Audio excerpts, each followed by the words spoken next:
اور اپنے اہل قریش کو اپنے پاس بلا کے کہتے ہیں کہ میں تم سے یہ کہنا چاہتا ہوں کہ تم اپنے اپنے گھروں میں چلے جاؤ، کسی بھی قسم کی گھبرانے کی کوئی ضرورت نہیں۔ ہمیں جس مدد کا انتظار تھا، اللہ سبحانہ و تعالیٰ کی وہ مدد ہم سب کے لیے آن پہنچی ہے۔ لوگ اپنے اپنے گھروں میں چلے جاتے ہیں اور پھر وہ دنیا دیکھتی ہے کہ کس طرح سے وہ جو ابابیل ہیں، جو جھنڈ کے جھنڈ میں، کہ جن کا تذکرہ قرآن حکیم میں ہے، جھنڈ کے جھنڈ میں آتے ہیں، اور ان ابابیلوں کے منہ اور ان کے دونوں پنجوں میں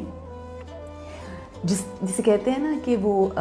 چنے کے دانے کے برابر جو ہیں وہ کنکریاں ہیں، یعنی ایک ابابیل کے پاس 3 کنکریاں ہیں، 2 اس کے پنجوں میں اور 1 چونچ میں، جو وہ لے کر آتے ہیں۔ جیسے ہی ابرہہ کا لشکر اپنے ہاتھیوں کے اوپر تمام فوجی سامان پہن کر جب وہ گامزن ہوتا ہے، رخ کرتا ہے مکے کی طرف، تو وہاں سے اللہ کی مدد آتی ہے اور وہ ابابیلیں جو ہیں اپنے منہ اور اپنے پنجوں کے اندر وہ کنکریاں ڈال کر لے کر آتے ہیں، اور جیسے ہی وہ کنکریاں ان ہاتھی والوں کے اوپر پڑتی ہیں تو بالکل اس طرح سے کہ جس طرح سے کوئی ایک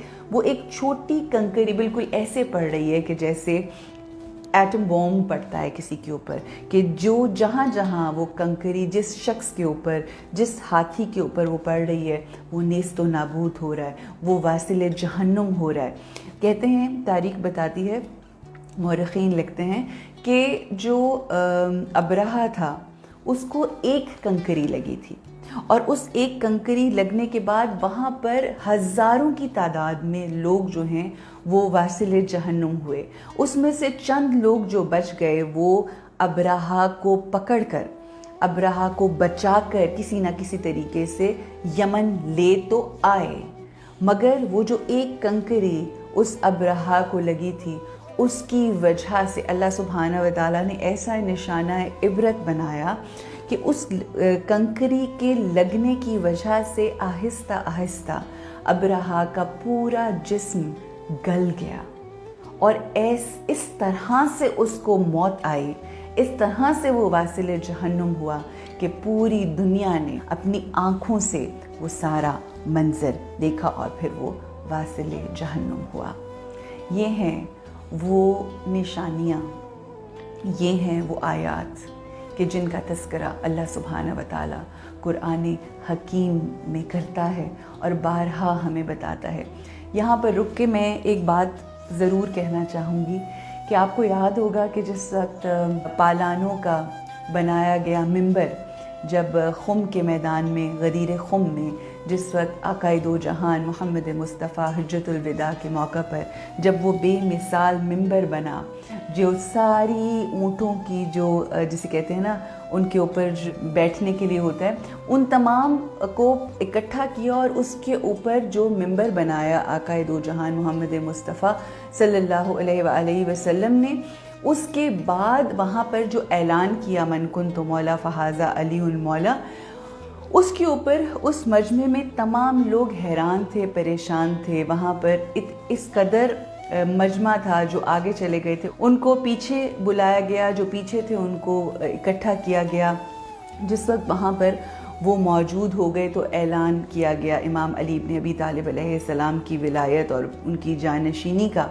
وہاں پر ایک شخص تھا، وہاں پر ایک شخص نے سوال کیا، اور وہ شخص یہ کہنے لگا، ان صحابیوں کے اندر وہ موجود تھا، اور اس نے کہا کہ کیا یہ آپ کی طرف سے یہ اعلان ہے یا اللہ کی طرف سے اعلان ہے؟ تو آپ آقا دو جہان نے ارشاد فرمایا کہ بے شک میری زبان سے جو بھی بات نکلتی ہے وہ اللہ کا پیغام ہے اور اللہ کا اعلان ہے۔ اور اس نے کہا کہ اگر تو یہ واقعی اللہ کا اعلان ہے تو ٹھیک ہے، تب یقین کروں کہ جب کوئی اللہ مجھے نشانی دے۔ اگر یہ جب اس نے اس طرح سے گفتگو کرنی شروع کی اس شخص نے، تو اس کے اوپر سے کہتے ہیں کہ اسی طرح سے ایک کنکری آئی، ایک کنکر اس کے سر پہ لگا،